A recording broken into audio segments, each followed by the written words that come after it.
Guys, welcome to my channel SI guidance. तो guys, आज की वीडियो में मैं एक अनदर डिजीज़ के बारे में, जो खून का डिजीज़, ब्लड डिजीज़ होता है, उनके बारे में बात करूंगा आपके साथ। तो इस डिजीज़ का नाम एनीमिया है। एनीमिया अब क्या है, इस पर हम बात करेंगे। इसका ट्रीटमेंट खास क्या है, इस पर हम डिटेल में बात करेंगे। तो एनीमिया क्या है, पहले इस पर थोड़ा सा बात करते हैं। एनीमिया जो है, जब आपके जो खून है उसमें जो रेड ब्लड सेल है उसमें कमी आती है, जिसको हेमोग्लोबिन कहते हैं। हेमोग्लोबिन पे मैंने एक अलग वीडियो बनाया है डिटेल में कि हेमोग्लोबिन क्या है और उसका काम क्या है। तो ये भी आपके जो रेड ब्लड सेल है, जो सफ़ेद जो सुर्ख खून होता है, रेड ब्लड सेल जिसको बोलते हैं। तो आपके ब्लड का भी, आपका खून का भी कुछ पार्ट होते हैं, 4-5 पार्ट होते हैं। तो आपका जो रेड ब्लड सेल है, जो सुर्ख ब्लड है, खून है, तो उसका एक पार्ट है जिसको हेमोग्लोबिन कहते हैं। तो हेमोग्लोबिन में कमी आती है तो इसको एनीमिया कहते हैं। अगर हम इसके सिम्टम के बारे में बात करें थोड़ा सा, तो इसका सिम्टम कुछ यूँ है कि आपको जो आपका जो हार्ट बीट है ये थोड़ा सा ज़्यादा होगा। आपका जो कलर है, स्किन कलर है, ये थोड़ा सा पेल टाइप होगा। वॉमिटिंग होगा आपको थोड़ा सा, और डेजीनेस होगा, थोड़ा सा चक्कर आएगा आपको। और भी सिम्टम है जिसमें आते हैं हेडेक, सर में दर्द होगा बहुत ज़्यादा। जिस पेशेंट में एनीमिया होती है, एचबी कम होता है, वो पेशेंट बहुत ज़्यादा थका हुआ होता है, बिल्कुल बहुत ज़्यादा। फैटिग जिसको बोलते हैं, तो फैटिग होगा। इन्फेक्शन इस पेशेंट को बहुत ज़्यादा होगा। जिस पेशेंट में एचबी का कम होना मतलब डायग्नोस होता है, तो उसमें जो है इन्फेक्शन बहुत ज़्यादा होगा। शार्टनेस ऑफ ब्रीथ होगा, आपके जो सांस लेने में थोड़ा सा प्रॉब्लम होगा, दुश्वारी होगी, आपको सांस लेने में थोड़ा सा मसला होगा। तो ये कुछ सिम्टम है। आपने इस सिम्टम को नज़रअंदाज बिल्कुल नहीं करना। अगर इस सिम्टम में 3-4-5 मौजूद हो तो आप लोगों ने, और फटेक जो बहुत ज़्यादा सुस्ती आ जाती है बॉडी में, तो जो जब आपको सुस्ती भी आती है बॉडी में, और 2-3 और भी जो सिम्टम मैंने बताए ये मौजूद हो, तो आप लोगों ने सीधा डॉक्टर के पास जाना है। ये एनीमिया होता है। एनीमिया कंडीशन बहुत ज़्यादा ख़तरनाक होता है, क्योंकि मैं आगे जाके आपको बताऊंगा भी, क्योंकि ये जो है एनीमिया, ये कैंसर का बायस भी हो सकता है। तो मैं आपके साथ तो डिस्कस करूंगा आगे। एनीमिया काज के बारे में अगर हम बात करें कि एनीमिया क्यों होती है, तो इसके काज ये है कि आयरन डिफिशिएंसी, जब आपके बॉडी में आयरन की कमी आ जाती है तो इसकी वजह से एनीमिया हो सकता है। अच्छा, अगर हम ऑटो इम्यून डिजीज़ के बारे में बात करें, तो ये एक ऐसा डिजीज़ है जो आपके वाइट ब्लड सेल होते हैं, आपके सफ़ेद जो ब्लड होते हैं, इसका काम ये होता है कि ये आपको आपके बॉडी जो है इन्फेक्शन से बचाते हैं। तो ये आपके जो सफ़ेद ब्लड होते हैं, ये अपनी बॉडी का जो सेल होता है, रेड ब्लड सेल जिसको कहते हैं, उसको खा जाते हैं।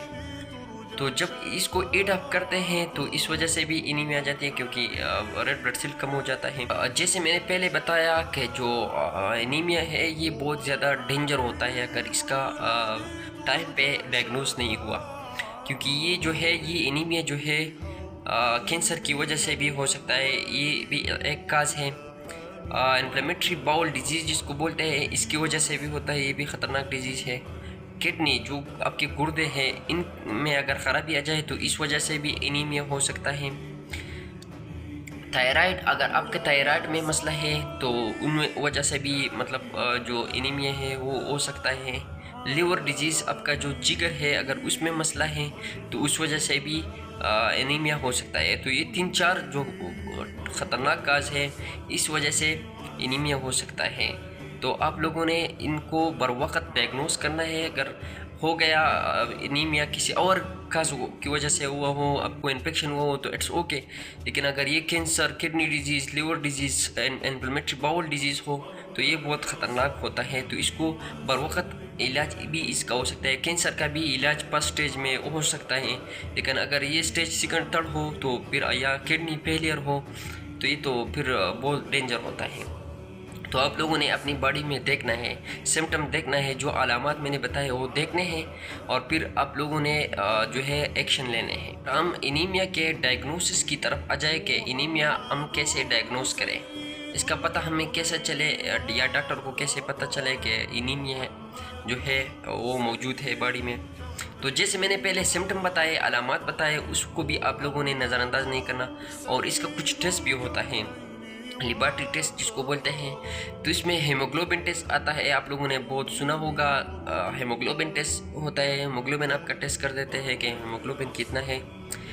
या कंप्लीट ब्लड सेल CBC जिसको बोलते हैं, ये टेस्ट भी किया जाता है। हेमाटोक्रेट एक टेस्ट है, वो भी किया जाता है। इसमें हम ट्रीटमेंट की बात करें कि एनीमिया की ट्रीटमेंट कैसे होता है, तो इसके कुछ डाइटरी सप्लीमेंट होते हैं। इसमें आयरन सप्लीमेंट होता है, क्योंकि आयरन की डिफिशिएंसी की वजह से भी एनीमिया होती है, तो आयरन सप्लीमेंट आपको दिया जाता है। फोलिक एसिड जिसको विटामिन B9 भी कहते हैं, ये सप्लीमेंट भी आपको दिया जाता है। इससे ये होगा कि आपका जो रेड ब्लड सेल है वो इसका प्रोडक्शन होगा आपकी बॉडी में। विटामिन B12 भी आपको दिया जाता है। विटामिन B12 का काम ये होता है कि ये जो आपका रेड ब्लड सेल है इसके हेल्थ को सपोर्ट करते हैं।